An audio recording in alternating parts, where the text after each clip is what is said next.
Bonsoir à toutes et à tous et merci d'être au rendez-vous de ce 20h. Voici les titres. L'expérience du plan Sénégal émergent partagée à la tribune du Forum économique mondial de Durban en Afrique du Sud. Le président Macky Sall a exposé les opportunités qu'offre le PSE, mais aussi le continent africain de manière générale. Il invite ainsi les investisseurs à les saisir. Dans cette édition, la presse sénégalaise à la une, ses forces, ses faiblesses, mais aussi ses nouveaux défis que le code de la presse peut aider à relever. C'est pour son adoption, c'est pourquoi son adoption est souhaitée par les professionnels des médias. Ils sont justement à l'honneur en cette journée mondiale de la presse. Une autre journée mondiale sera célébrée dans 2 jours, celle de la drépanocytose. Nous ouvrons une large fenêtre sur la prise en charge de cette maladie génétique. Plusieurs protocoles sont destinés à soulager les malades avec quelques obstacles. On fait le point dans cette édition. Mesdames et messieurs, bienvenue dans ce journal. Je le disais en titre, le Forum économique mondial de Durban est consacré aux perspectives de développement du continent africain. Le président Macky Sall a été invité aujourd'hui à partager l'expérience du plan Sénégal émergent, une session sur les infrastructures organisée par Africa 50. Le président Sall a invité les investisseurs à saisir les opportunités qu'offre le continent africain. Envoyé spécial à Aboubakry Kane. En Afrique du Sud, le président de la République est venu prendre part au Forum économique mondial de Durban, consacré aux perspectives de croissance du continent. Et c'est dans la pure tradition zoulou que les délégations sont accueillies au Centre international de conférences. Le président Macky Sall a été invité ce mercredi à partager sa vision et son expérience à travers la rencontre Africa 50 pour les infrastructures.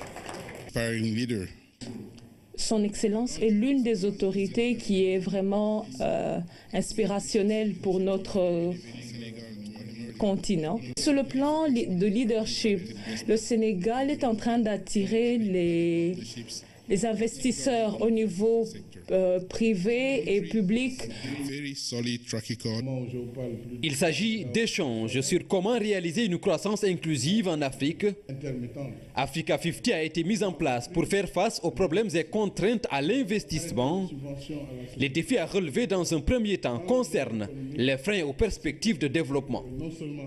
Nous reconnaissons tous que la faiblesse des infrastructures est un obstacle en Afrique, un obstacle réel pour libérer le potentiel économique, développer le commerce et fournir les opportunités d'une croissance forte et bénéfique aux populations. L'Union africaine y travaille à travers le NEPAD. Le PIDA, programme de développement des infrastructures, a été lancé dans ce sens pour identifier les obstacles à la réalisation des projets d'infrastructure. L'objectif pour Africa 50 est de trouver des solutions à ces obstacles pour montrer aux investisseurs que l'Afrique est une destination sûre, ouverte au monde. L'Afrique aujourd'hui est une destination d'investissement où la sécurité des investissements est garantie. Puisque dans la plupart des 54 pays africains, l'état de droit se développe et se consolide de jour en jour. La démocratie se consolide de jour en jour. Et le cadre de l'investissement privé a été défini dans la plupart de nos États, où les règles sont claires. Et donc, vous verrez aussi que les pays africains, malgré leur situation économique, sont quand même de bons payeurs. Ils payent leurs dettes et ils respectent leurs engagements. Le seul problème du continent reste l'accès au financement à longue durée. Les opportunités d'affaires sont réelles et le retour sur investissement important. Ici, il s'agit de faire l'apologie du partenariat public-privé. Que ce soit dans les concessions d'autoroutes, que ce soit dans la production, la distribution d'électricité, que ce soit dans les systèmes de transport, nous avons besoin absolument que le secteur privé international ait confiance en Afrique. L'Afrique n'est pas plus dangereuse que le reste du monde en termes de risque sur l'investissement. Loin s'en faut. Et le retour sur investissement est de loin souvent le plus important sur le continent. Sur le continent, l'offre d'investissement touche des secteurs stratégiques, le tourisme, les mines, l'énergie, une agriculture à mécaniser, un réseau routier à densifier et des infrastructures ferroviaires à moderniser. L'environnement des affaires est favorable à l'initiative privée. Bonne gouvernance, état de droit et réformes fiscales et foncières constituent des gages d'un mécanisme qui encourage les partenariats publics-privés pour une prospérité partagée. Nous restons en Afrique du Sud. Après cette rencontre, le président Macky Sall a été aussi convié à déjeuner à l'initiative de Move Africa. Pour cette session, il a été question de croissance forte, équitable et durable. Occasion pour le président de la République d'inviter les partenaires publics et privés à se mettre ensemble pour développer le continent africain. Nous l'écoutons. Nous avons parlé d'infrastructures en Afrique, les corridors en particulier de transport pour développer le commerce intra-africain. On le voit bien, nos pays ne sont pas très bien interconnectés et il faut faire en sorte que les investisseurs privés et les investisseurs publics puissent se mettre ensemble. Et nous avons vu beaucoup d'intérêt vraiment de la part de fonds de pension américains et d'autres fonds privés pour justement venir voir aussi les projets qui existent chez nous, comme dans le cadre du PSE, là où nous voulons développer des partenariats publics-privés. Et puis nous allons continuer dans Grow Africa ce soir. Là, on parlera de l'agriculture africaine. Et l'agriculture, dans la dynamique de modernisation, va justement poser la problématique du foncier. Vous savez que depuis 4 à 5 ans, nous avons patiemment organisé cette réforme sous la présidence du professeur Souran, et maintenant que le rapport est disponible, nous voulons aussi y aller patiemment et faire en sorte que les populations bénéficient des retombées de ces investissements, travaillent dans cette perspective, mais aussi que les terres soient valorisées, sinon elles n'ont pas d'intérêt. Le Sénégal et la Russie vont explorer le secteur du pétrole et du gaz dans le cadre d'une coopération renforcée et diversifiée. L'expertise russe est avérée dans l'exploration de ces ressources. Des accords sont prévus dans d'autres secteurs. Une délégation russe dirigée par le vice-ministre des Affaires étrangères a été reçue par le Premier ministre. Compte rendu Rouillet Touba. Un accueil chaleureux avant d'entamer des échanges qui se révèlent fructueux. Le gouvernement du Sénégal et la Russie ont identifié des opportunités d'investissement pour renforcer leur coopération. Nous avons donc abordé la situation actuelle ainsi que les opportunités d'avancement et d'élargissement de tout l'éventail des domaines de coopération qui ont du potentiel et qui existent déjà entre nous. Monsieur le Premier ministre nous a donné occasion, nous a permis de discuter dans la pêche, dans l'agriculture, dans du commerce, donc tous les volets. La coopération sénégalo-russe va prendre une nouvelle dimension dans le secteur du pétrole et du gaz. Le Sénégal a connu d'importantes découvertes en pétrole et en gaz et le président Macky Sall a la volonté de diversifier les partenariats dans ce domaine. Vous avez la présence de compagnies britanniques, françaises et le vœu a été exprimé pour une présence également de compagnies russes au Sénégal dans le domaine de l'exploration et M. Bogdanov est venu également avec Gazprom. Je crois que c'est extrêmement important, après la signature de l'accord hier avec Total, que Gazprom soit également là. Cela montre que le Sénégal est un État souverain. Les deux délégations ont également échangé sur des questions diplomatiques et sécuritaires, des échanges importants entre la Russie, membre permanent du Conseil de sécurité de l'ONU, et le Sénégal, membre non permanent. Ces travaux permettent également aux délégations de préparer les visites en Russie du président Macky Sall et du Premier ministre. Nous ouvrons à présent le chapitre consacré à la journée internationale de la presse. Au Sénégal, l'adoption du Code de la presse a été la principale doléance de la coordination des associations de presse du pays.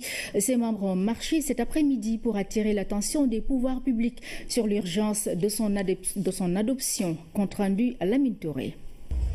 La presse dans la rue, l'étape est cruciale pour les professionnels de l'information et de la communication. Sensibiliser les pouvoirs publics sur l'enjeu du bien-être des acteurs des médias, c'est tout le sens de cette démonstration de force, une mobilisation sur fond de cri de cœur sur la viabilité du monde de la presse au Sénégal. Lorsque des entreprises de presse se meuvent dans un environnement économique, n'est-ce pas, inapproprié, cela, disons, conduit simplement la presse à une précarité indescriptible. Aujourd'hui, la plupart des entreprises de presse ne sont même pas capables d'assurer les salaires. C'est vrai qu'il y a certains d'entre elles qui essaient tant bien que mal de respecter la convention collective. Mais je vous dis, camarades, chers consoeurs, la plupart des journalistes n'ont même pas de salaire à la fin du mois.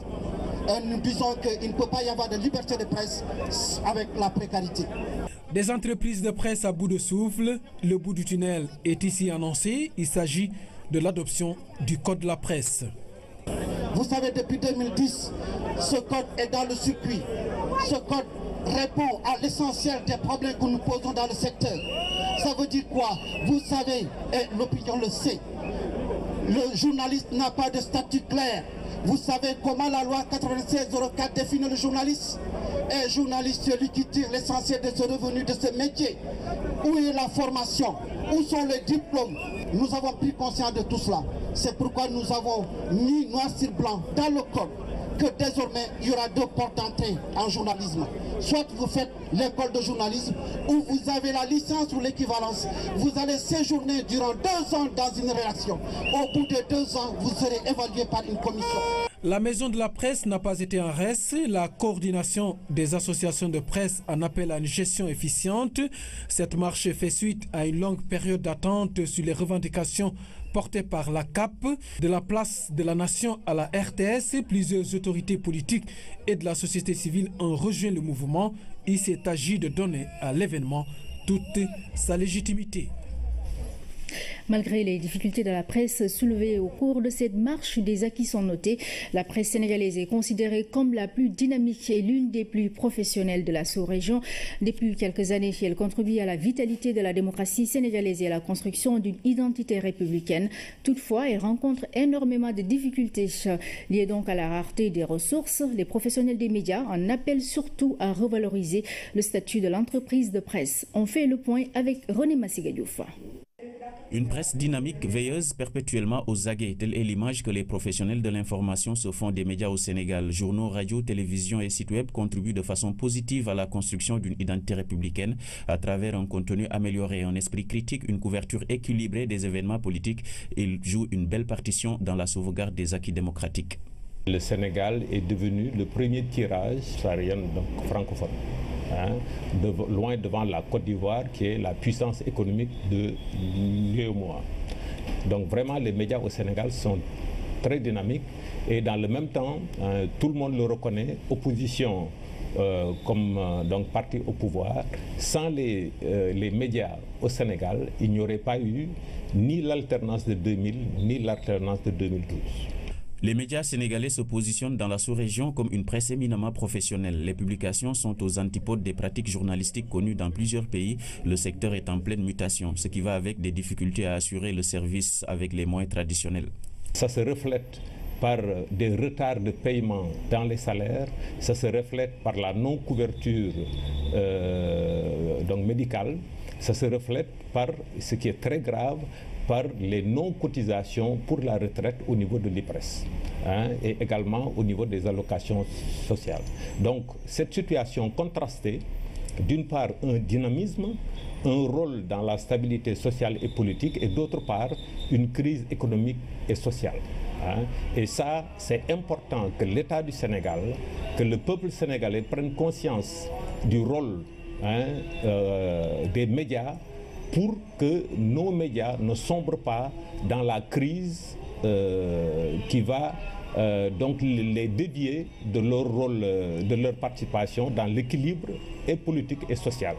Les rares ressources de fonctionnement viennent le plus souvent de la publicité. Pour certains médias, elle est quasi invisible. Les professionnels du secteur en appellent à une réforme de cette loi qui date des années 80. Tout le monde ne s'en sort pas en vendant à 100 francs. Hein, et d'ailleurs, c'est le prix le plus bas en Afrique subsaharienne. En Côte d'Ivoire, c'est 300 francs, ils sont passés de 200 à 300 francs. Au Cameroun, par exemple, ils sont passés de 300 à 500 francs. Okay? Le Sénégal est resté à 100 francs depuis 2000 et ça a permis l'accès du citoyen à l'information parce que 100 francs, ce n'est pas une dépense. Dans le même temps, le marché de la publicité au Sénégal n'est pas régulé. Nous avons une loi sur la publicité qui date du début des années 80. Okay? Elle est totalement dépassée. Hein? Et en plus, la publicité n'est pas octroyée sur la base de critères objectifs, sur la base de critères économiques. En cette journée internationale de la liberté de la presse, journalistes, éditeurs, techniciens et autres acteurs des médias en appellent aussi à l'introspection. Ils invitent surtout les pouvoirs publics à oser aller au-delà des acquis actuels à travers la mise en place d'un statut spécial pour les entreprises de presse. On fait toujours l'état des lieux de la presse sénégalaise, de la presse d'État à la pluralité des quotidiens et des médias audiovisuels. Le secteur a franchi bien des paliers dans son évolution. Avec le recul, 2 journalistes à la retraite analysent la situation et le comportement de la presse actuelle dans un contexte de liberté établie. Regard croisé dans ce reportage de Ousmane Garifaya. Au Sénégal, on peut se glorifier d'avoir une presse libre. Libre dans son expression et libre même dans sa composition. Parce que quelque part, même s'il y a ce qu'on appelle la convention collective des journalistes, il y a des gens qui se réclament du métier ou de la profession sans avoir été à l'école. Et il n'empêche qu'ils font du bon travail et on les reconnaît comme journalistes. Une presse libre dans tous ses états, c'est la conviction de Diadji Touré. À 69 ans, le doyen qui vient de publier son 3e ouvrage, Ambivalence ou mémoire de retraite, n'est pas si éloigné que ça de son milieu naturel, la presse, dont il voit l'évolution à travers le temps et l'espace. Il n'y a pas encore ou très peu de journalistes mis en prison pour un délit d'écriture, un délit d'opinion, je ne le pense pas. Si vous écoutez les Warsahalat, si vous écoutez Le Matin, Tous et autres, on y aborde des sujets et d'une manière tellement libre que par moments on en a des frissons en pensant à ce que ça aurait pu donner comme résultat à l'époque. Un vent de liberté qui témoigne bien de l'évolution de ce secteur, jadis sous emprise de l'État. Avant, il y avait une radio, c'était la Radio Sénégal, avec ses 2 chaînes, une chaîne inter, une chaîne internationale, une chaîne nationale. Et il y avait, disons, pour schématiser, un journal qui était Dakar Matin, et puis il y avait quelques hebdomadaires. La radio était très encadrée, il n'y a pas de doute. Encadré avec rigueur, parfois avec sévérité. Il n'y a pas question de déroger à la règle. Il y avait quelque chose, il y avait une règle non dite, non écrite, qui faisait que tout le monde s'autocensurait. On savait ce qui était bon pour le régime et ce qui ne l'était pas. Censure, autocensure, œil du maître. Dans le lexique des interdits de l'époque, ces mots avaient droit de citer. Nous sommes dans le Sénégal post-indépendance. L'époque s'appelait senghorienne, ou le règne du service public. En ce temps-là, le rêve de la diversité s'écrivait en noir et blanc. Il ne fallait pas dire tout ce que l'on veut. Il y avait tout au moins une certaine considération que l'on avait pour l'information en tant que telle, en tant que denrée périssable et délicate. Il fallait avoir une certaine forme de responsabilité pour pouvoir en parler. On ne parlait pas de grève parce qu'il n'y en avait pas beaucoup. Il n'y avait pas beaucoup de manifestations non plus. Et lorsqu'il y avait des grands événements, de grandes manifestations, des émeutes, on en parlait à peine. On n'en parlait qu'à travers un communiqué du Conseil des ministres qui disait « oui, la grève, c'était ceci, cela, etc. » Et puis terminé. Il en sera ainsi jusqu'au tournant des années 70. Avec la libéralisation, de nouveaux quotidiens et de nouvelles radios voient le jour. Une explosion qui charrie un vent de liberté, synonyme aujourd'hui d'abus de toutes sortes. Il y a quelque chose qu'on n'avait pas prévu, c'est l'explosion du numérique. Et le numérique, il est un peu plus dangereux que la presse écrite ou la vieille presse traditionnelle. Tout le monde peut être journaliste maintenant. Tout le monde. Il suffit d'avoir un ordinateur, de se connecter, et puis bon, on blogue, et puis on dit ce qu'on veut. Comment contrôler tout ça? Impossible. Et ils vont plus vite que les journaux traditionnels. Quand il y a un événement avec un smartphone, on enregistre, On filme, on enregistre et on balance. La distance critique qu'on a en disant est-ce que c'est vérifié cette information ou pas, c'est pas leur problème. Ils avancent, tête basse. Et puis bon, le problème c'est que il y a trop de dérives. Devant une telle réalité, ces doyens du haut de leur expérience plaident pour un retour absolu aux fondamentaux du métier. Ceux-ci ont pour nom encadrement et formation. Le média traditionnel a ses règles. Et lorsque c'est bien encadré, c'est ce qui manque, ce qui est le plus souvent, c'est qu'il n'y a pas assez de secrétaires de rédaction comme tampon pour vérifier l'information, faire vérifier l'information, relire l'information, la corriger. Je vous disais, quand on était à la radio, il y avait 2 ou 3 personnes pour lire le même texte. Quand j'ai été à l'agence de presse, c'était la même chose. Une information ne peut pas passer sans avoir été relue par au moins une personne. De meilleur lendemain si on fait un peu notre petite introspection et si l'on se parle pour extirper de ce métier ou de cette profession tout ce qui peut là ou le gangréner, tout ce qui peut le faire revenir en arrière par rapport à des acquis. Il faut le réorganiser, il faut que ces acteurs également puissent avoir suffisamment d'honnêteté intellectuelle, d'honnêteté morale pour bien servir ce métier qui est un métier noble. Réorganiser ce secteur, aujourd'hui marqué par la percée de la presse en ligne, gangréné de l'intérieur par les intrus et le capital, semble plus que relever de l'urgence. Pour cela, il faut aller vers l'adoption de nouveaux codes de la presse qui garantissent des droits aux acteurs, mais aussi des astreintes vis-à-vis de leurs obligations éthiques et déontologiques. Justement, nous reparlons du projet du Code de la presse qui a donc été remis au chef de l'État pour adoption par le Conseil des ministres. Son adoption est vivement souhaitée par la coordination des associations de presse. De l'avis des professionnels, le Code de la presse va réglementer donc le secteur exposé à la précarité et aux dérives. Rougui Atouba nous fait le point. Le projet de Code de la presse, c'est la lettre avec 239 articles. C'est aussi l'esprit qui a un effet de consensus. Ce code représente une réponse aux nombreuses questions, n'est-ce pas, qui se posent dans le secteur. Ce texte, c'est pratiquement la solution aux difficultés de la presse sénégalaise. Le texte, au caractère fédérateur, a un aspect novateur. Il détermine le statut du technicien des médias et celui du journaliste. Il faut au moins donc passer par une école de journalisme, n'est-ce pas, ou bien donc là avoir au moins la licence, plus 3 années donc vraiment donc dans une entreprise, n'est-ce pas, et après vous passez par une commission de validation des acquis. La question du financement des entreprises de presse est également prise en charge par l'avant-projet de Code de la presse. Pour la première fois, il est prévu ce qu'on appelle le fonds d'appui pour le développement de la presse. Parce que maintenant, avec le code, on parlera d'entreprise. Pour bénéficier de ce fonds, il faut se conformer donc aux normes, aux règles. Ce fonds-là, évidemment, va permettre quoi? Va permettre aux entreprises privées, par exemple, de soutenir les investissements.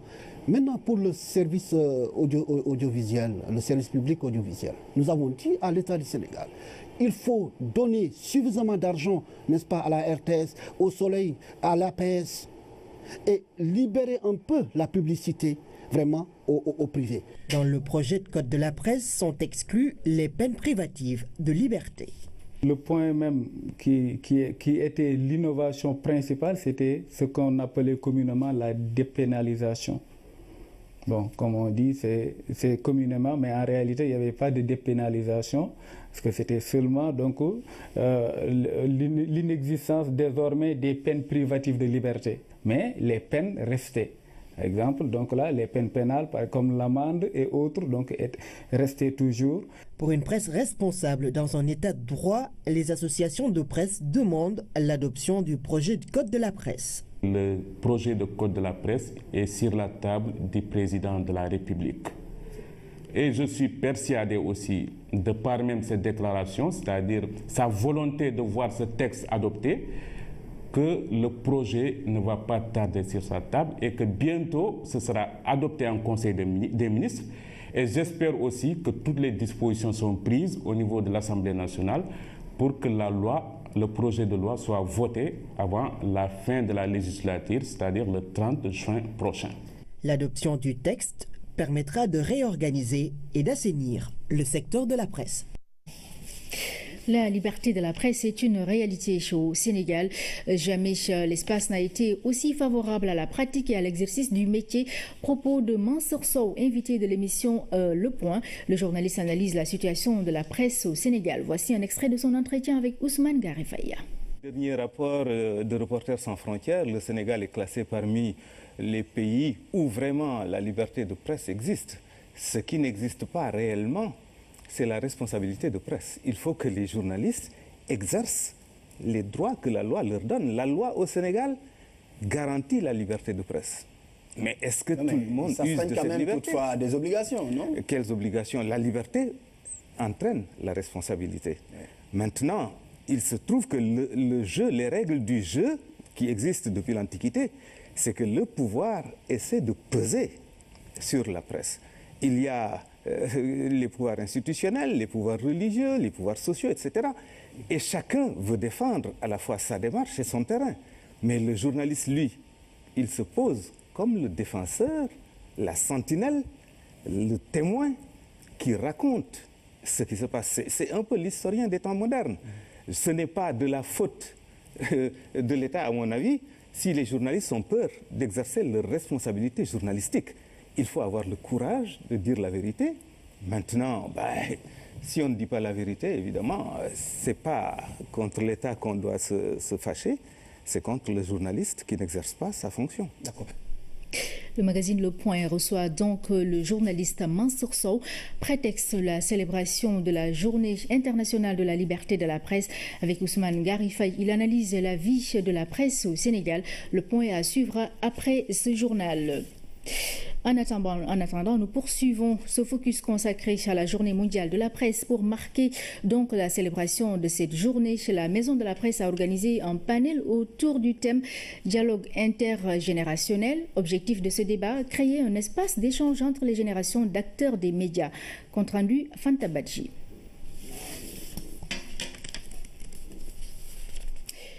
Apparemment, le sujet de Fanta Badji n'est pas encore en place.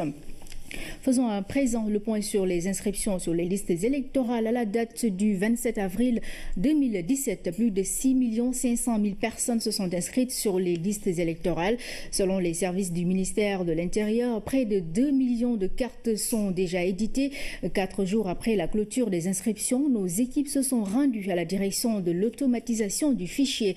C'est un reportage de Anne-Marie Gomis. C'est ici que l'on produit les cartes d'identité biométriques. L'atelier est dans les locaux de la direction de l'automatisation du fichier, l'ADAF. À ce jour, près de 2 millions de cartes sont déjà éditées. Nous sommes aujourd'hui à près de 5 millions de dossiers qui sont déjà saisis et qui constituent le nouveau fichier électoral. Le pari qui nous reste maintenant, c'est de saisir tout cela, de valider ces éléments, c'est-à-dire rapprocher les données d'identité des Sénégalais des données électorales, et puis de procéder à l'édition des cartes. Dans cet atelier, près de 2500 personnes se relaient autour de la machine à produire les cartes. Elles travaillent 24 sur 24, soit 4 brigades par jour, pour faciliter le retour des cartes vers les centres d'origine. Même constat en visitant l'atelier de tri, toujours dans les locaux de la DAF.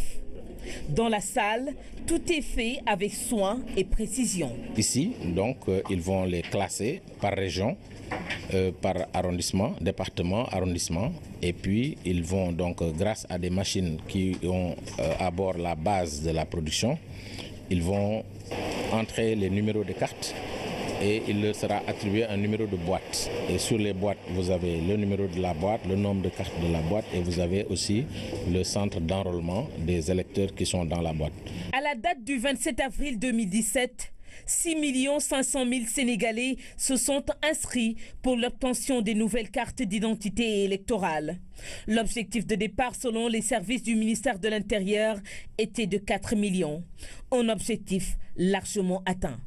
Nous avions fait voter une loi à l'Assemblée qui disait qu'il fallait un minimum de 4 millions d'électeurs pour être sûr qu'on pouvait utiliser le nouveau fichier. Aujourd'hui, donc, nous allons aisément vers 6 500 000 et un peu plus. Donc ce pari, il est gagné. Prochaine étape, la publication des listes provisoires. Au plus tard, le 11 mai, nous devons sortir les listes provisoires de l'ensemble des électeurs donc, qui seront, disons, attendus pour les élections législatives du 30 juillet. Après cette étape du 11 mai, nous allons donc recueillir certainement les ordonnances que les juges ne manqueront pas de délivrer devant les complaintes des Sénégalais. C'est la période de contentieux. Puis, ce sera au tour des inscriptions des différents candidats aux législatives. C'est dans la période du 26 au 30 mai prochain. Et pas de problème d'approvisionnement du marché en oignons pendant la période de forte consommation comme le mois de Ramadan.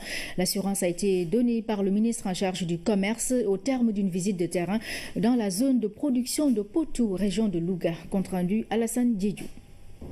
Après la vallée du fleuve, c'est au tour de la zone des Niayes, notamment le Gandiol, d'entrer de plein pied dans la campagne de commercialisation de l'oignon local. S'enquérir des conditions du déroulement du mécanisme, c'est l'essence de la visite de terrain du ministre en charge du commerce. Il y a quelques semaines de cela, nous étions à Mboumbé, dans le département de Podor. Ensuite, nous avons rencontré les commerçants, les producteurs, et nous sommes allés à Thiaroye voir également la dernière chaîne de distribution de l'oignon. Et nous sommes venus ici ce matin, à Léona, dans le Potou, constater avec le président Diamioli que d'abord nous avons ici un oignon de très grande qualité, mais qu'également la commercialisation se déroule bien. Ici, à Potou, la production de l'oignon appelé Orion est quantitativement d'un niveau exceptionnel et la qualité du produit est tout aussi de haute facture. Et pour cause, les producteurs ont désormais adopté des techniques culturales modernes avec l'introduction du goutte à goutte. La qualité de la récolte facilite la commercialisation d'une production dopée par les mesures de régulation adoptées par le gouvernement avec le gel des importations entré en vigueur depuis le 20 février dernier. Résultat, les producteurs se frottent les mains. L'oignon que nous avons ici est un oignon de qualité. Les consommateurs l'apprécient. Chaque jour, 20 à 30 camions quittent ici avec leur cargaison. On s'en réjouit. Pour la filière oignon, le meilleur est à venir. Le mois du Ramadan, on le sait, constitue une période de forte consommation en denrées alimentaires, notamment les légumes. D'où la nécessité pour le ministère en charge du commerce de s'assurer du bon approvisionnement du marché et à un prix accessible pour les consommateurs. Nous sommes rassurés au vu de ce que nous avons constaté dans la vallée, d'abord dans le département de Podor, mais également à Dagana, également ici dans la zone des Niayes. Je crois que nous avons une production de qualité et pendant cette période du Ramadan, naturellement, le marché sera approvisionné. Nous resterons vigilants. Et ce sont des partenaires. Naturellement, le gouvernement restera vigilant pour que le marché soit approvisionné dans de bonnes conditions, mais également que les prix aussi soient abordables pour les consommateurs. En quittant Potou, le ministre en charge du commerce n'a pas dissimulé sa satisfaction d'apprendre de ses interlocuteurs de l'interprofessionnel de l'oignon qu'une partie de leur production est désormais écoulée dans les pays de la sous-région. Une information qui est d'autant plus rassurante pour les autorités sénégalaises que la production agricole escomptée pour la présente campagne devrait dépasser les 400 000 tonnes d'oignons, donc largement au-delà de la demande de consommation locale. Agriculture, toujours le programme semencier ouest-africain vient de boucler son atelier de 3 jours à Kaolack. Une trentaine d'acteurs ont été conviés à cette rencontre de renforcement des capacités sur les maladies et la protection sanitaire. Claire Diop. Atelier de renforcement de capacité sur les maladies et la protection phytosanitaire des semences de pré-base et de base à Kaolack. Le besoin avait été exprimé par les acteurs. Ils sont au total 15 techniciens provenant de la recherche et 15 agents chargés de la production à prendre part à cette session de formation qui consiste en des présentations en plénière suivies de discussions. Des semences malades, ça peut créer beaucoup de difficultés. Nous avons vu dans certaines cultures, certains paysans le savent. Parfois, ils viennent vous dire « Ah, j'ai semé, mais ça n'a pas germé ». Immédiatement, les gens disent « Ah, la semence n'a pas de qualité ». Parfois, c'est une maladie que la semence a ramassée. Et les maladies sont là, et les semences tombent malades comme tout le monde. C'est des êtres vivants qui peuvent attaquer. Et une fois que ces attaques se font, il faut qu'on puisse trouver des solutions. Donc l'atelier, c'est pour déjà identifier ces maladies-là, les faire connaître aux différents participants, mais aussi quels sont les moyens de lutte, comment on va se battre pour que quand même ces semences arrivent bien saines afin qu'elle puisse germer correctement au niveau du producteur. Un objectif de 25% de production de semences de qualité est visé en 2017 et selon les acteurs, la semence est l'élément de base d'une bonne récolte. Ce qui est surtout important dans ce séminaire, c'est que ça prend la filière de long en large. Prenant départ sur l'origine, à savoir la recherche. Donc c'est des techniciens de l'unité de semences de l'ISRA qui sont là en nombre et venant de toutes les stations du pays. Ils ont évité les producteurs naturellement parce que, à beau dire, c'est eux qui multiplient la semence. Si on a des semences de qualité, on a une bonne production et nous avons des objectifs qu'on a fixés ici l'horizon 2017. Sur l'arachide 1 million de tonnes, sur le riz 1 600 000 tonnes. Sans oublier les objectifs pour les fruits et légumes qui viennent en appoint. Donc pour renforcer la résilience au niveau du pays, le pays est engagé dans une production de semences certifiées, appuyé aussi par les organisations. Cet atelier d'échange et de partage va durer 3 jours. Il est initié par le programme semencier Ouest Africa qui contribue ainsi à l'amélioration de la production agricole. Le projet intervient dans 7 pays de la sous-région. L'option d'une alliance semencière régionale est prônée car elle présente l'avantage de partage d'expériences et de synergie des actions au sein de la sous-région. Direction la Casamance pour parler de cette visite de partage d'expérience au niveau de la vallée de Diegoune. Dotée d'une digue, cette vallée a vu ses rendements doubler sous l'égide du projet Pôle de développement économique de la Casamance. Cette visite a été l'occasion pour les comités de vallée de la zone de s'inspirer de l'exemple de Diegoune. Notre correspondant Abdoulaziz Ban nous en parle. Diegoune, dans le département de Bignona, une des zones d'intervention du projet Pôle de développement économique de la Casamance. Ici, les réalisations du PPDC sont nombreuses et visibles. Parmi elles, cette digue construite dans la vallée de Diegoune-Bougolor, une digue aux apports multiples. Nous avions commencé à perdre espoir quant à l'invasion saline au niveau de nos rizières, au niveau des puits, au niveau de la palmeraie, au niveau des mangues. Depuis que la digue a été installée, aujourd'hui, nous avons retrouvé l'espoir, car les choses sont en train de changer de façon qualitative. Dans cette vallée de 70 hectares, les rendements ont été améliorés de manière considérable grâce au rôle que joue cette digue anti-sel de 1600 mètres depuis sa construction. Ça a doublé la production, ça a étendu encore les surfaces de culture. Parce que moi, j'ai eu à emblaver un hectare pour prouver aux gens que là, en brousse, on peut encore avoir du riz. Le président du comité de vallée, qui produisait au moins 1 tonne, mais cette année, il s'est retrouvé dans 5 tonnes. 5 tonnes de riz. On l'a eu depuis combien là? Ça fait des années, c'est un miracle. Fort de ce constat, les autres comités de vallée de la zone se sont donné rendez-vous ici pour une visite d'échange et de partage des expériences. On est venu pour effectivement chaque fois voir où est-ce qu'on en est avec les paysans. Parce que c'est eux les bénéficiaires. Donc, non seulement il faut venir voir où est-ce qu'on en est, voir les ouvrages, la qualité, n'est-ce pas, et essayer de tâter le pouls pour voir si les bénéficiaires sont satisfaits, oui ou non. Et là, on est très content de voir que les producteurs de Diegoune sont organisés et ils ont fait appel aux autres comités de vallée pour qu'ils viennent s'inspirer de l'exemple de Diegoune. L'idée pour nous, c'est d'abord de partir de l'expérience de Diegoune et inviter les autres à la partager pour voir déjà les effets induits possibles, pour que les gens, à la réception de ces ouvrages, se préparent à leur exploitation.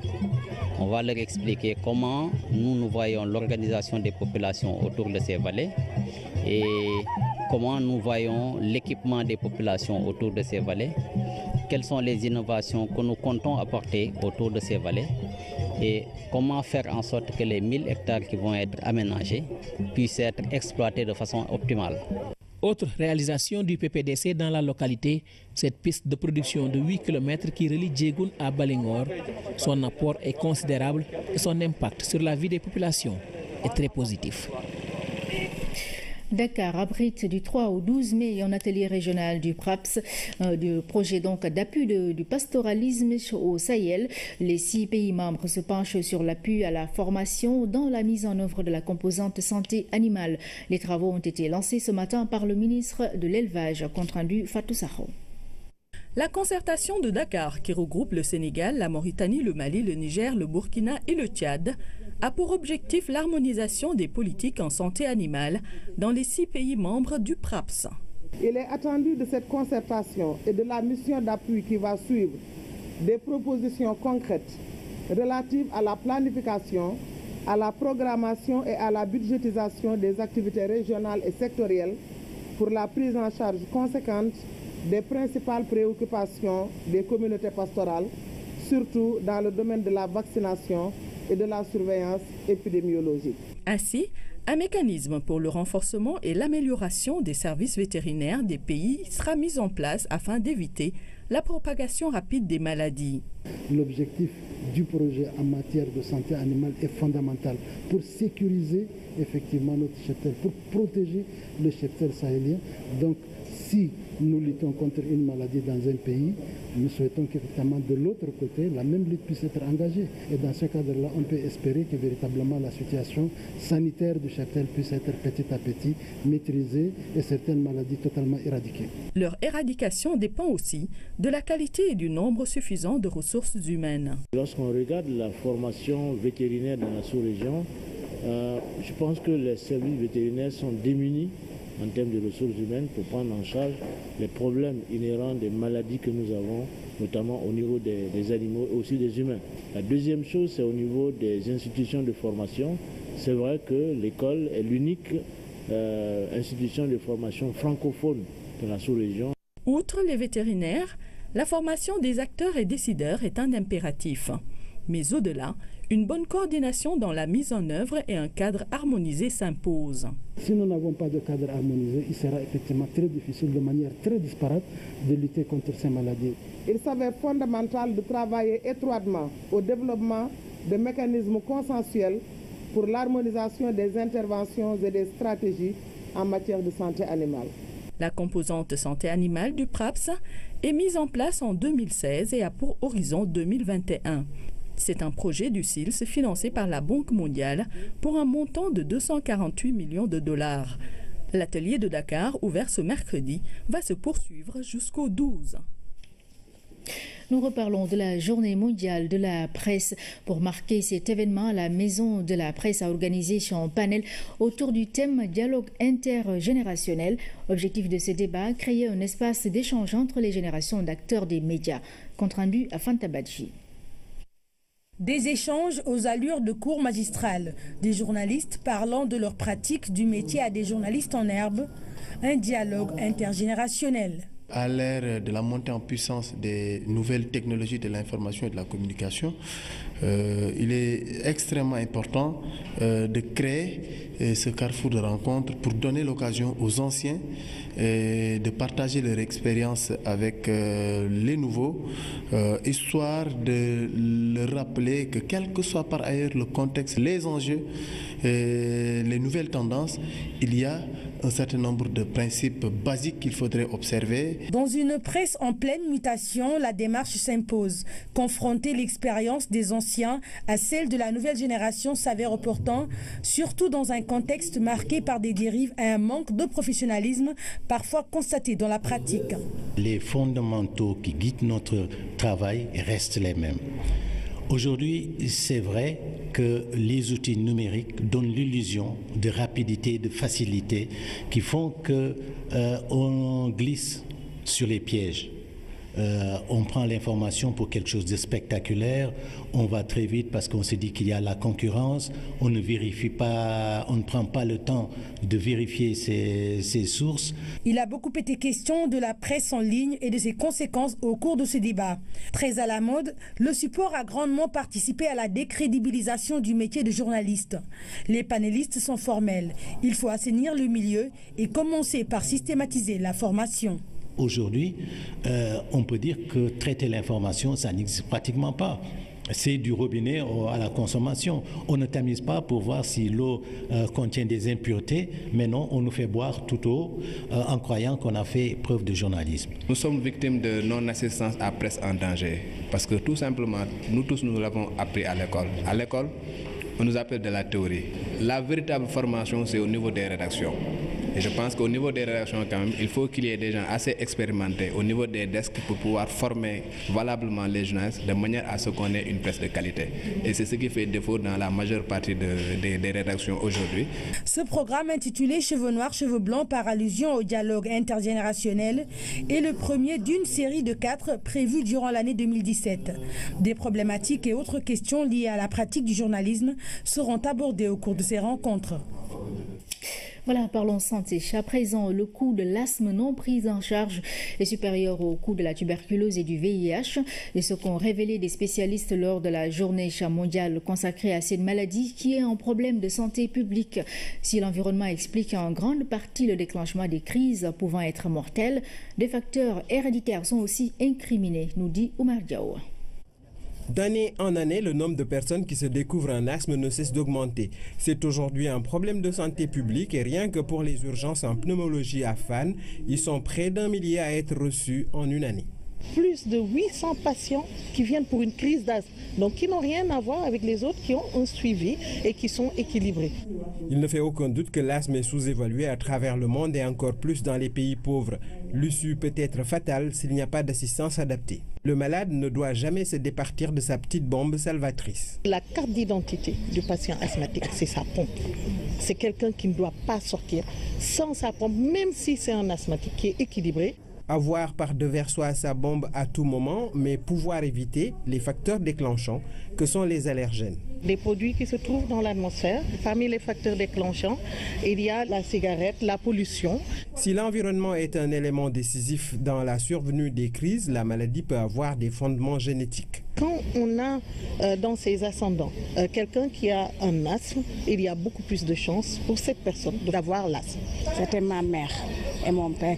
C'est pour ça que moi j'ai hérité l'asthme. Lorsque les prédispositions génétiques sont avérées, autant redoubler de vigilance pour éviter le déclenchement d'une maladie coûteuse. Le coût de l'asthme non pris en charge est supérieur au coût de la prise en charge du VIH et de la tuberculose réunie.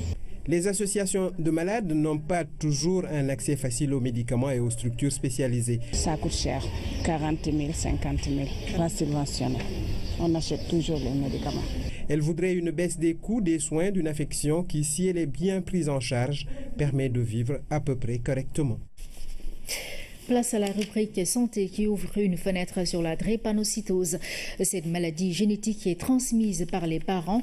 Au Sénégal, la prise en charge des patients reste encore difficile, même si beaucoup d'efforts ont été faits dans ce sens. C'est un dossier signé Fatimata Banelba.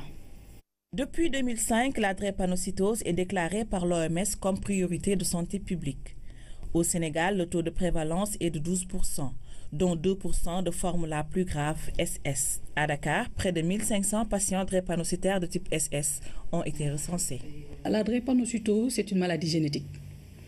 C'est une maladie génétique qui touche une certaine partie de la population avec beaucoup de complications. Les globules rouges vont falciformer, c'est-à-dire le globule rouge, au lieu d'avoir sa forme ronde, va devenir en faucille, en croissant, et c'est ça qui est à l'origine de l'ictère, parce que les globules rouges vont éclater et donner les yeux jaunes qu'on appelle l'ictère, et la douleur. Des crises douloureuses sont l'une des principales manifestations de la maladie. Chez l'enfant, ce sera une douleur au niveau des mains et des pieds, qu'on appelle le syndrome pied-main. Chez l'enfant plus grand, ce seront des douleurs abdominales. Chez l'adolescent, ce sera des douleurs de type lombaire ou des douleurs des bras ou au niveau des cuisses, au niveau du dos également. Donc, ces douleurs, quand le patient vient avec ce tableau clinique, on s'intéresse bien entendu à la douleur, mais également aux facteurs déclenchants. Est-ce que ce patient a été dans des situations de déshydratation, ou est-ce qu'il a fait de la fièvre, ou est-ce qu'il a fait une petite infection, ou est-ce qu'il a voyagé récemment en haute altitude, ainsi de suite. Et tant qu'on n'aura pas maîtrisé le facteur déclenchant, la douleur va persister. Les petites crises sont souvent gérées à la maison à l'aide d'antalgiques, mais quand elles persistent, il faut nécessairement amener le patient à l'hôpital. Cependant, l'absence d'infrastructures et le manque de personnel qualifié restent un handicap.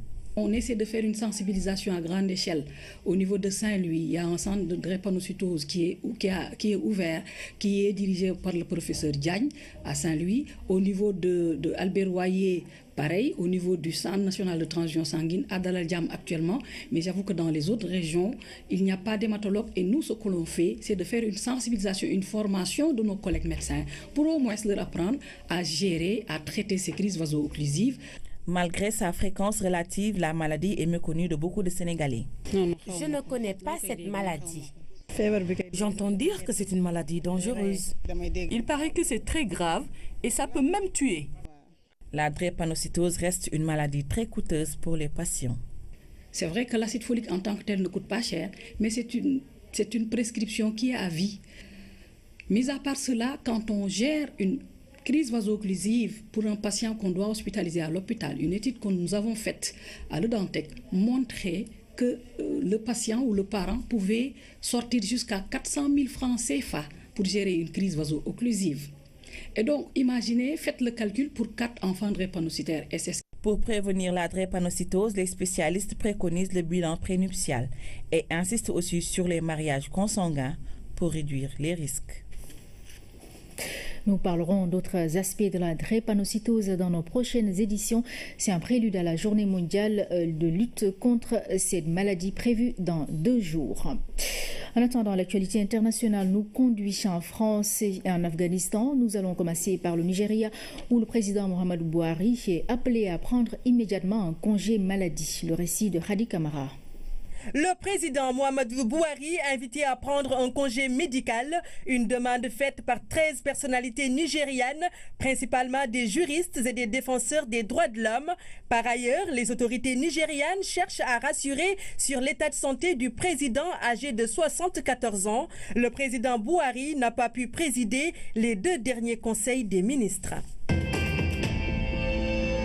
En France, les 2 finalistes du premier tour de l'élection présidentielle, Marine Le Pen et Emmanuel Macron, se sont retrouvés ce soir pour un dernier face-à-face à 4 jours du second tour. Pour le camp de la candidate du Front National, cela fait 20 ans qu'elle le prépare. Autant dire l'importance que Marine Le Pen accorde à ce débat. En ce qui concerne Emmanuel Macron, il a chargé son équipe de lui préparer des notes sur les sujets sur lesquels la candidate du Front National tourne en boucle, une préparation sur le fond qui a pour objectif de montrer que ce qu'elle propose est faux. 8 morts et une vingtaine de blessés, c'est le bilan d'un attentat du groupe État islamique contre un convoi de l'OTAN à Kaboul. La déclaration a été faite par les forces américaines sous mandat de l'OTAN en Afghanistan. Cette attaque survient 3 semaines après l'explosion d'une bombe américaine contre le fief du groupe État islamique dans l'est de l'Afghanistan. Voilà, ainsi se referme cette édition. Mesdames, Messieurs, merci à vous de l'avoir suivi. Et très bonne soirée sur la RTS1.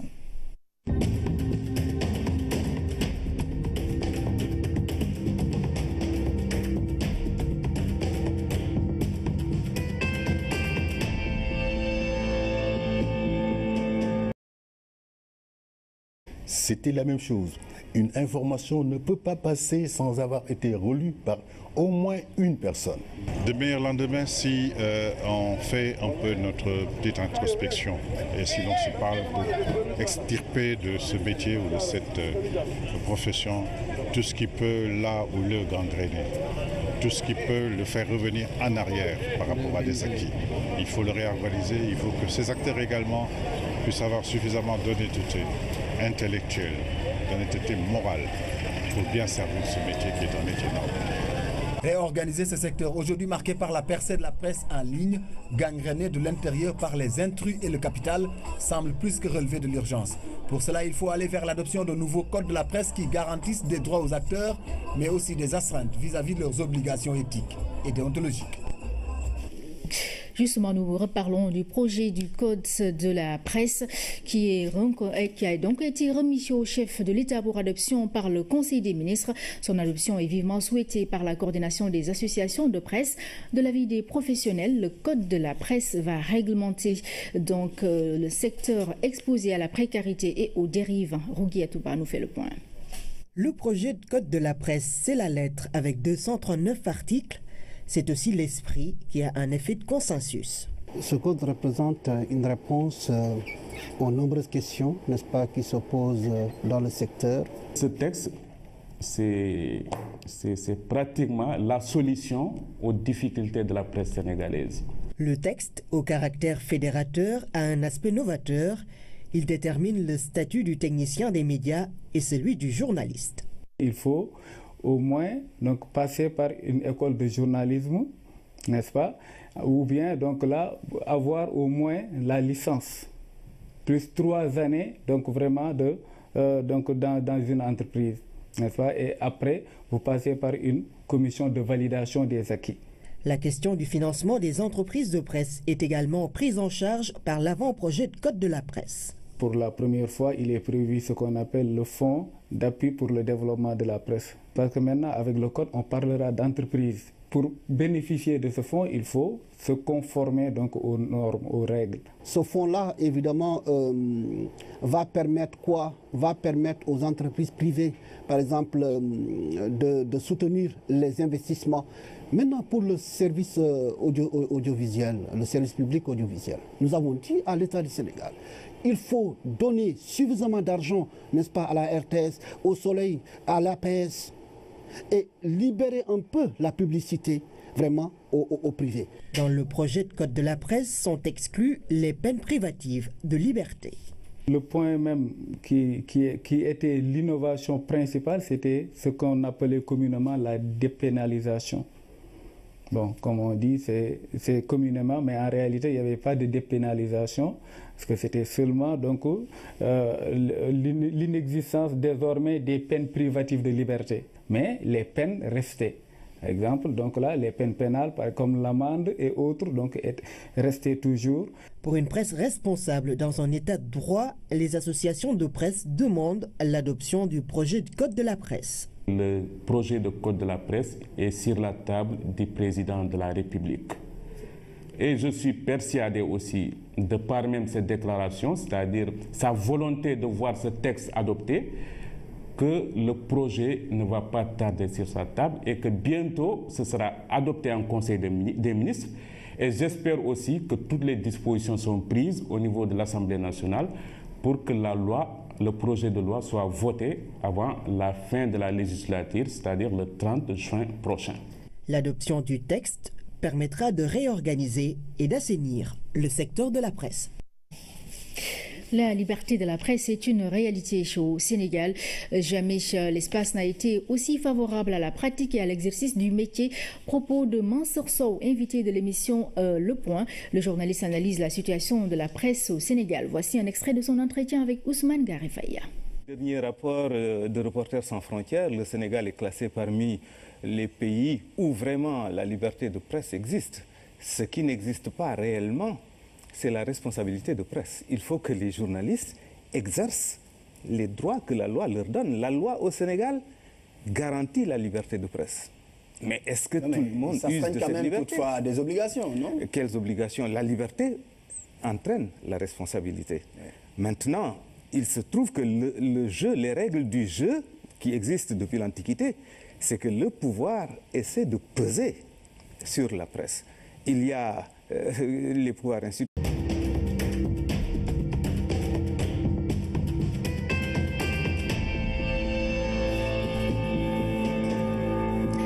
Bonsoir à toutes et à tous et merci d'être au rendez-vous de ce 20h. Voici les titres.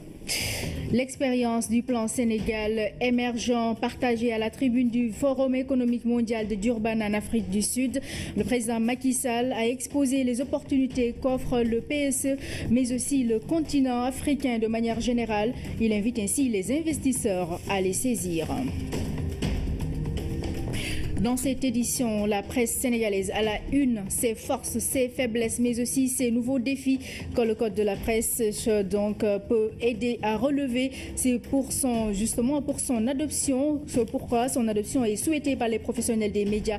Ils sont justement à l'honneur en cette journée mondiale de la presse. Une autre journée mondiale sera célébrée dans 2 jours, celle de la drépanocytose. Nous ouvrons une large fenêtre sur la prise en charge de cette maladie génétique. Plusieurs protocoles sont destinés à soulager les malades avec quelques obstacles. On fait le point dans cette édition. Mesdames et messieurs, bienvenue dans ce journal. Je le disais en titre, le Forum économique mondial de Durban est consacré aux perspectives de développement du continent africain. Le président Macky Sall a été invité aujourd'hui à partager l'expérience du plan Sénégal émergent, une session sur les infrastructures organisée par Africa 50. Le président Sall a invité les investisseurs à saisir les opportunités qu'offre le continent africain. Envoyé spécial à Aboubakry Kane. En Afrique du Sud, le président de la République est venu prendre part au Forum économique mondial de Durban, consacré aux perspectives de croissance du continent. Et c'est dans la pure tradition zoulou que les délégations sont accueillies au Centre international de conférences. Le président Macky Sall a été invité ce mercredi à partager sa vision et son expérience à travers la rencontre Africa 50 pour les infrastructures. Son Excellence est l'une des autorités qui est vraiment inspirationnelle pour notre continent. Sur le plan de leadership, le Sénégal est en train d'attirer les investisseurs au niveau privé et public. Il s'agit d'échanges sur comment réaliser une croissance inclusive en Afrique. Africa 50 a été mise en place pour faire face aux problèmes et contraintes à l'investissement. Les défis à relever dans un premier temps concernent les freins aux perspectives de développement. Nous reconnaissons tous que la faiblesse des infrastructures est un obstacle en Afrique, un obstacle réel pour libérer le potentiel économique, développer le commerce et fournir les opportunités d'une croissance forte et bénéfique aux populations. L'Union africaine y travaille à travers le NEPAD. Le PIDA, programme de développement des infrastructures, a été lancé dans ce sens pour identifier les obstacles à la réalisation des projets d'infrastructure. L'objectif pour Africa 50 est de trouver des solutions à ces obstacles pour montrer aux investisseurs que l'Afrique est une destination sûre, ouverte au monde. L'Afrique aujourd'hui est une destination d'investissement où la sécurité des investissements est garantie. Puisque dans la plupart des 54 pays africains, l'état de droit se développe et se consolide de jour en jour. La démocratie se consolide de jour en jour. Et le cadre de l'investissement privé a été défini dans la plupart de nos États, où les règles sont claires. Et donc, vous verrez aussi que les pays africains, malgré leur situation économique, sont quand même de bons payeurs. Ils payent leurs dettes et ils respectent leurs engagements. Le seul problème du continent reste l'accès au financement à longue durée. Les opportunités d'affaires sont réelles et le retour sur investissement important. Ici, il s'agit de faire l'apologie du partenariat public-privé. Que ce soit dans les concessions d'autoroutes, que ce soit dans la production, la distribution d'électricité, que ce soit dans les systèmes de transport, nous avons besoin absolument que le secteur privé international ait confiance en Afrique. L'Afrique n'est pas plus dangereuse que le reste du monde en termes de risque sur l'investissement. Loin s'en faut. Et le retour sur l'investissement est de loin souvent le plus important sur le continent. Sur le continent, l'offre d'investissement touche des secteurs stratégiques, le tourisme, les mines, l'énergie, une agriculture à mécaniser, un réseau routier à densifier et des infrastructures ferroviaires à moderniser. L'environnement des affaires est favorable à l'initiative privée. Bonne gouvernance, état de droit et réformes fiscales et foncières constituent des gages d'un mécanisme qui encourage les partenariats publics-privés pour une prospérité partagée. Nous restons en Afrique du Sud. Après cette rencontre, le président Macky Sall a été aussi convié à déjeuner à l'initiative de Move Africa. Pour cette session, il a été question de croissance forte, équitable et durable. Occasion pour le président de la République d'inviter les partenaires publics et privés à se mettre ensemble pour développer le continent africain. Nous l'écoutons. Nous avons parlé d'infrastructures en Afrique, les corridors en particulier de transport pour développer le commerce intra-africain. On le voit bien, nos pays ne sont pas très bien interconnectés et il faut faire en sorte que les investisseurs privés et les investisseurs publics puissent se mettre ensemble. Et nous avons vu beaucoup d'intérêt vraiment de la part de fonds de pension américains et d'autres fonds privés pour justement venir voir aussi les projets qui existent chez nous, comme dans le cadre du PSE, là où nous voulons développer des partenariats publics-privés. Et puis nous allons continuer dans Grow Africa ce soir. Là, on parlera de l'agriculture africaine.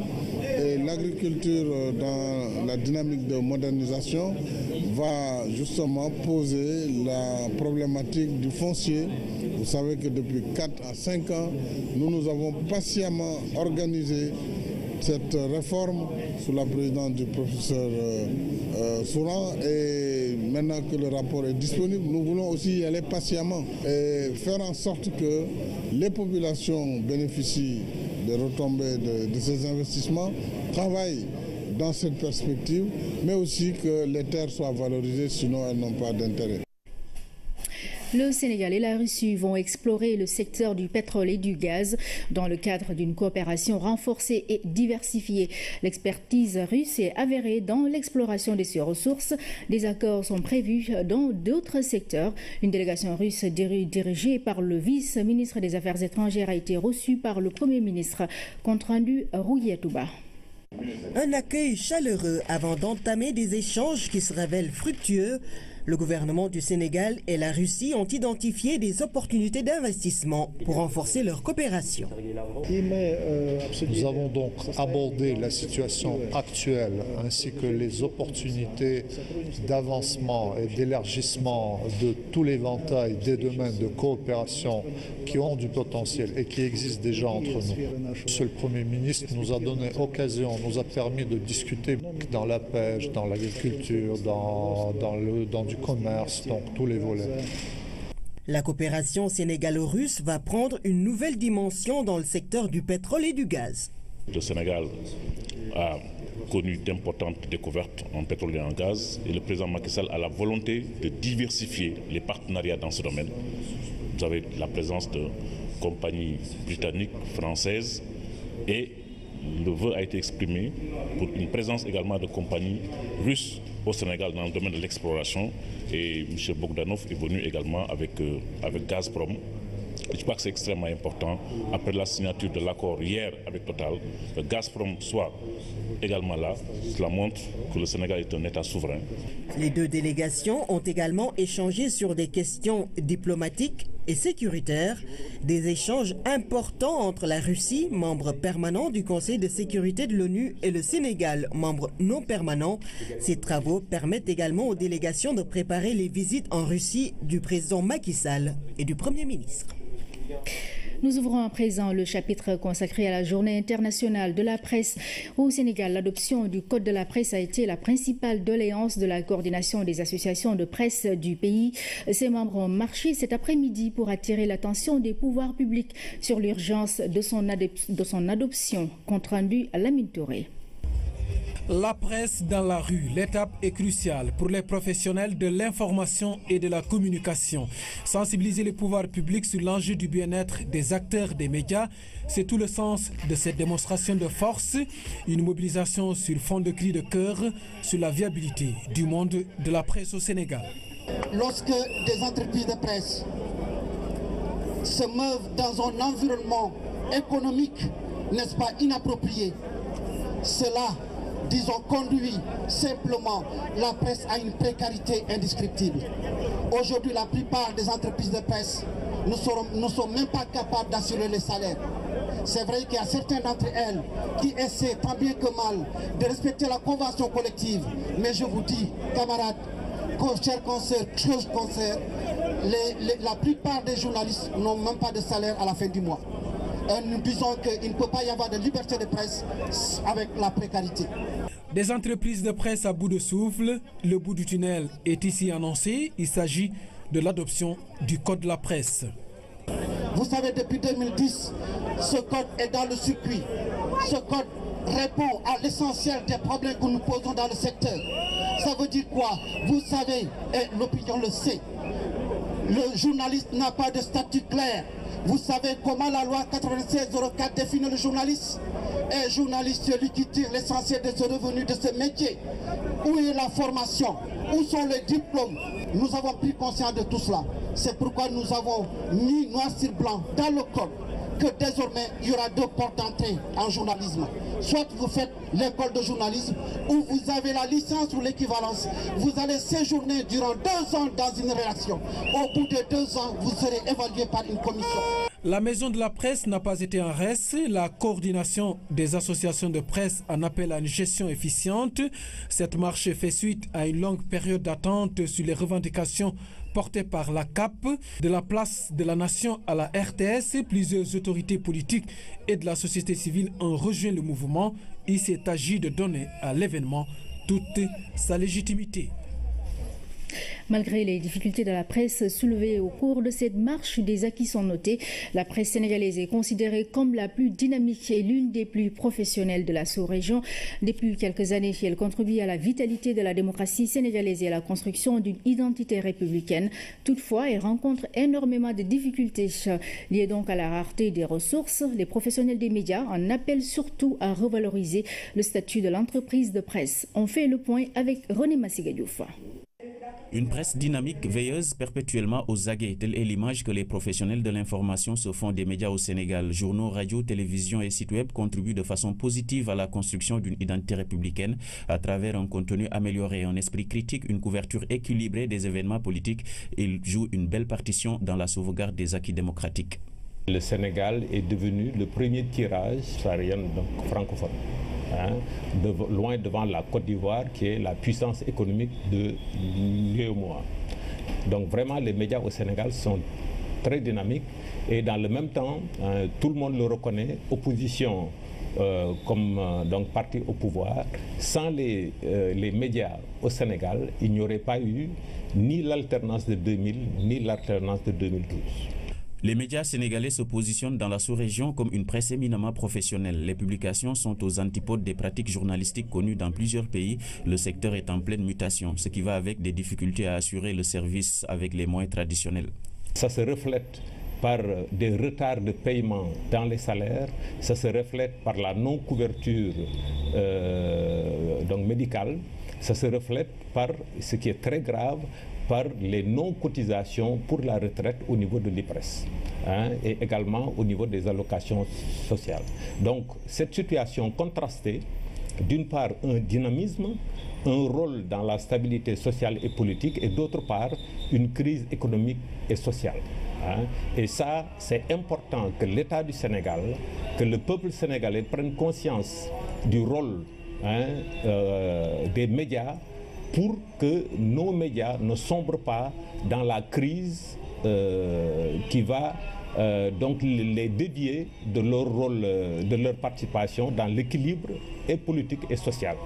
Les rares ressources de fonctionnement viennent le plus souvent de la publicité. Pour certains médias, elle est quasi invisible. Les professionnels du secteur en appellent à une réforme de cette loi qui date des années 80. Tout le monde ne s'en sort pas en vendant à 100 francs. Et d'ailleurs, c'est le prix le plus bas en Afrique subsaharienne. En Côte d'Ivoire, c'est 300 francs. Ils sont passés de 200 à 300 francs. Au Cameroun, par exemple, ils sont passés de 300 à 500 francs. Le Sénégal est resté à 100 francs depuis 2000. Et ça a permis l'accès du citoyen à l'information. Parce que 100 francs, ce n'est pas une dépense. Dans le même temps, le marché de la publicité au Sénégal n'est pas régulé. Nous avons une loi sur la publicité qui date du début des années 80. Elle est totalement dépassée. Et en plus, la publicité n'est pas octroyée sur la base de critères objectifs, sur la base de critères économiques. En cette journée internationale de la liberté de la presse, journalistes, éditeurs, techniciens et autres acteurs des médias en appellent aussi à l'introspection. Ils invitent surtout les pouvoirs publics à oser aller au-delà des acquis actuels à travers la mise en place d'un statut spécial pour les entreprises de presse. On fait toujours l'état des lieux de la presse sénégalaise, de la presse d'État à la pluralité des quotidiens et des médias audiovisuels. Le secteur a franchi bien des paliers dans son évolution. Avec le recul, 2 journalistes à la retraite analysent la situation et le comportement de la presse actuelle dans un contexte de liberté établie. Regard croisé dans ce reportage de Ousmane Garifaya. Au Sénégal, on peut se glorifier d'avoir une presse libre. Libre dans son expression et libre même dans sa composition. Parce que quelque part, même s'il y a ce qu'on appelle la convention collective des journalistes, il y a des gens qui se réclament du métier ou de la profession sans avoir été à l'école. Et il n'empêche qu'ils font du bon travail et on les reconnaît comme journalistes. Une presse libre dans tous ses états, c'est la conviction de Diadji Touré. À 69 ans, le doyen qui vient de publier son 3e ouvrage, Ambivalence ou mémoire de retraite, n'est pas si éloigné que ça de son milieu naturel, la presse, dont il voit l'évolution à travers le temps et l'espace. Il n'y a pas encore ou très peu de journalistes mis en prison pour un délit d'écriture, un délit d'opinion, je ne le pense pas. Si vous écoutez les Warsahalat, si vous écoutez Le Matin, Tous et autres, on y aborde des sujets et d'une manière tellement libre que par moments on en a des frissons en pensant à ce que ça aurait pu donner comme résultat à l'époque. Un vent de liberté qui témoigne bien de l'évolution de ce secteur, jadis sous emprise de l'État. Avant, il y avait une radio, c'était la Radio Sénégal, avec ses 2 chaînes, une chaîne inter, une chaîne internationale, une chaîne nationale. Et il y avait, disons, pour schématiser, un journal qui était Dakar Matin, et puis il y avait quelques hebdomadaires. La radio était très encadrée, il n'y a pas de doute. Encadré avec rigueur, parfois avec sévérité. Il n'y a pas question de déroger à la règle. Il y avait quelque chose, il y avait une règle non dite, non écrite, qui faisait que tout le monde s'autocensurait. On savait ce qui était bon pour le régime et ce qui ne l'était pas. Censure, autocensure, œil du maître. Dans le lexique des interdits de l'époque, ces mots avaient droit de citer. Nous sommes dans le Sénégal post-indépendance. L'époque s'appelait senghorienne, ou le règne du service public. En ce temps-là, le rêve de la diversité s'écrivait en noir et blanc. Il ne fallait pas dire tout ce que l'on veut. Il y avait tout au moins une certaine considération que l'on avait pour l'information en tant que telle, en tant que denrée périssable et délicate. Il fallait avoir une certaine forme de responsabilité pour pouvoir en parler. On ne parlait pas de grève parce qu'il n'y en avait pas beaucoup. Il n'y avait pas beaucoup de manifestations non plus. Et lorsqu'il y avait des grands événements, de grandes manifestations, des émeutes, on en parlait à peine. On n'en parlait qu'à travers un communiqué du Conseil des ministres qui disait « oui, la grève, c'était ceci, cela, etc. » Et puis terminé. Il en sera ainsi jusqu'au tournant des années 70. Avec la libéralisation, de nouveaux quotidiens et de nouvelles radios voient le jour. Une explosion qui charrie un vent de liberté, synonyme aujourd'hui établi de toutes sortes. Il y a quelque chose qu'on n'avait pas prévu, c'est l'explosion du numérique. Et le numérique, il est un peu plus dangereux que la presse écrite ou la vieille presse traditionnelle. Tout le monde peut être journaliste maintenant. Tout le monde. Il suffit d'avoir un ordinateur, de se connecter, et puis bon, on blogue, et puis on dit ce qu'on veut. Comment contrôler tout ça? Impossible. Et ils vont plus vite que les journaux traditionnels. Quand il y a un événement avec un smartphone, on enregistre, on filme, on enregistre et on balance. La distance critique qu'on a en disant est-ce que c'est vérifié cette information ou pas? Ce n'est pas leur problème. Ils avancent, tête basse. Et puis bon, le problème c'est qu'il y a trop de dérives. Devant une telle réalité, ces doyens du haut de leur expérience plaident pour un retour absolu aux fondamentaux du métier. Ceux-ci ont pour nom encadrement et formation. Le média traditionnel a ses règles. Et lorsque c'est bien encadré, c'est ce qui manque, ce qui est le plus souvent, c'est qu'il n'y a pas assez de secrétaires de rédaction comme tampon pour vérifier l'information, faire vérifier l'information, relire l'information, la corriger. Je vous disais, quand on était à la radio, il y avait 2 ou 3 personnes pour lire le même texte. Quand j'ai été à l'agence de presse,